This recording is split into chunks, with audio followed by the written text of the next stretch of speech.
problem states that you have a parallelogram, which is this red quadrilateral, with one side equal to 20 and another side equal to 11.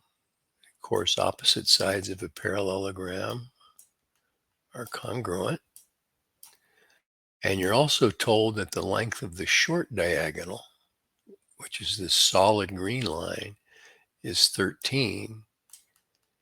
And you're asked to find the length of the long diagonal, the green dashed line. Here's the strategy. Over here is triangle OAB, where we've got the three side lengths, 20, 11, and 13. If we could find the measure of this angle, theta sub 1, because of the fact that consecutive angles of a parallelogram are supplementary, that means we could find this angle by subtracting theta sub 1 from 180, supplementary. And then we could consider this triangle, triangle OBC.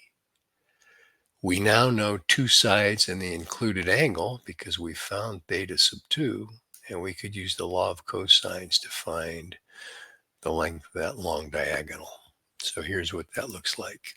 We're going to find theta sub 1 using the law of cosines, side, side, side. Now you might have a formula for finding cosine in terms of the three sides, but I just recommend using this formula and then isolating the cosine of theta. So 13 is opposite the angle we're trying to find. So 13 squared equals the sum of the squares of the two sides, including theta sub 1, minus 2 times the length of those two sides times the cosine of that included angle. And now if you isolate this factor by moving this entire term to the left and subtracting 13 squared from both sides, then dividing by that coefficient, there's the cosine of theta. And to find theta sub 1, take the inverse cosine of that mess. And here's what you get on a calculator.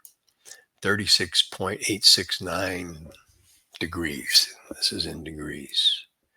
And once you've got that, since consecutive angles of parallelogram are supplementary, we can find theta sub 2 by subtracting theta sub 1 from 180. There's the length of that angle, or the size and measure of that angle, theta sub 2. To find the length of the long diagonal, now we're going to use the law of cosines again.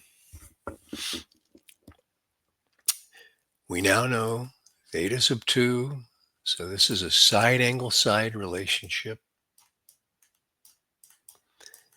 And so the side opposite the included angle, b squared, equals the sum of the squares of the two sides, including theta sub 2. And there it is. Okay, we know theta sub 2 is 143.13 degrees. That's an obtuse angle. So the cosine of that angle will be a negative number. Negative times negative is positive. That means that this side is longer than if this had been a right angle up here, or if we had a rectangle. Okay, and so if we take the square root of that number, there's the length of that missing diagonal. And this kind of proves the point on Desmos. Using Desmos distance function, the distance from O to C gives us the same exact number. Okay, there you go. Hope that helped. If you have any questions, post a comment.